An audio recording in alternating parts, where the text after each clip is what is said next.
কৃষিতে একের পর এক নতুন নতুন আবিষ্কার করে চমক সৃষ্টি করে চলেছেন ঝিনাইদহের আলোচিত কৃষি উদ্ভাবক শাহীন। তিনি এবার পাকা খেজুর থেকে সুস্বাদু গুড় ও খেজুরের বীজ থেকে উন্নত মানের কফি তৈরি করে ব্যাপক সাড়া ফেলে দিয়েছেন। প্রায় প্রতিদিন দূর দূরান্ত থেকে মানুষ ছুটে আসছেন শাহীনের এই অভিনব আবিষ্কার নিজ চোখে দেখতে। বান্ডেল থাকলে প্রতি সেনমানিতে টাকা বাঁচবে। বিকাশ সেনমানি বান্ডেল কিনে জিতুন প্রতি লেনদেনে। আসলে নিজের কাছে অনেক ভালো লাগছে। আমি জীবনে কোনোদিন শুনিনি যে খেজুরের আটি দিয়ে এইভাবে কফি তৈরি করা হয়। বাসনাটা কিন্তু সেই সুন্দর আর খাতেও কিন্তু সেই সুস্বাদু, খুবই ভালো লাগছে। এমনি যে কোনো কফির চেয়ে 1000 গুণ তুলনামূলকভাবে ভালো, এই জন্য অনেক ভালো লাগছে, অনেক সুস্বাদু, খাইতে অনেক টেস্ট। কোনোদিন দেখিও নি শুনেও নি, কিন্তু সরাসরি শাহীন ভাই করছে।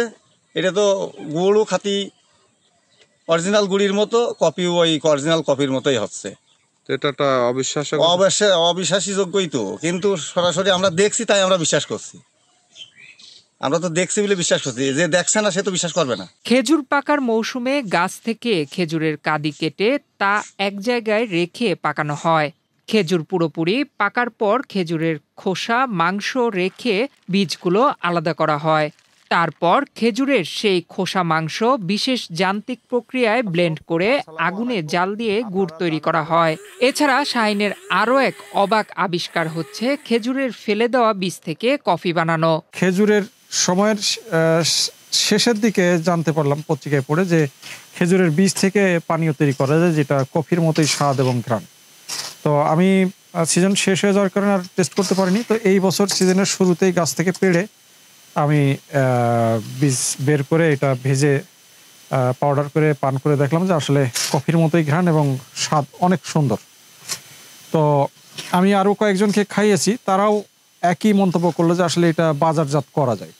তারপরে এটার ওষুধে কিছু গুণাগুণ আছে, তো যার কারণে এটা রোগীরা পান করলে পরে বেশ স্বাস্থ্যগত উপকার পাবে।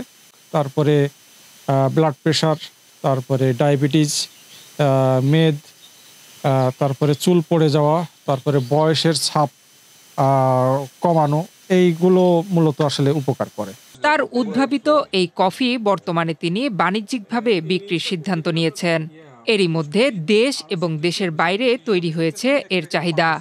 সেল হচ্ছে, অলরেডি 3 জন অর্ডার দিয়ে দিয়েছে আমাকে। কোন দেশ? বাংলাদেশ থেকে একজন রাশিয়া থেকে, আর একজন আমেরিকা থেকে। প্রকৃতির কাছাকাছি থাকতে শহরের ব্যস্ততা ছেড়ে নবগঙ্গা নদীর ধারে একাকী বসবাস করছেন তিনি। আরাপপুর উকিলপাড়ার বাসিন্দা শাহীন এসএসসি পাশ করে ঢাকায় গিয়ে ইলেকট্রিক ট্রেনিং নিয়েছিলেন। পরে ফিরে এসে শহরের বাড়ি বিক্রি করে সদর উপজেলার জারগ্রামে জমি কিনে গড়ে তোলেন তার স্বপ্নের খামার। সৌরবিদ্যুৎ চালিত সাবমার্সিবল পাম্প দিয়ে তৈরি করেছেন রেইন স্প্রিংকল ব্যবস্থা। কৃত্রিম সার ও কীটনাশক ব্যবহার ছাড়াই তিনি চাষ করছেন প্রাকৃতিক উপায়ে। শাহীন শুধু উদ্ভাবক নন, একজন দক্ষ কারিগরও বটে। নিজেই তৈরি করেছেন খড়ির চুলা, যেখানে রান্নার জন্য প্রয়োজনীয় তাপমাত্রা নির্ণয়ের জন্য রয়েছে তার তৈরি ইলেকট্রনিক মিটার। তার রান্নার চুলা যেমন পরিবেশ বান্ধব, তেমনি আধুনিক। নয়ন বিশ্বাস, বাংলাদেশ প্রতিদিন।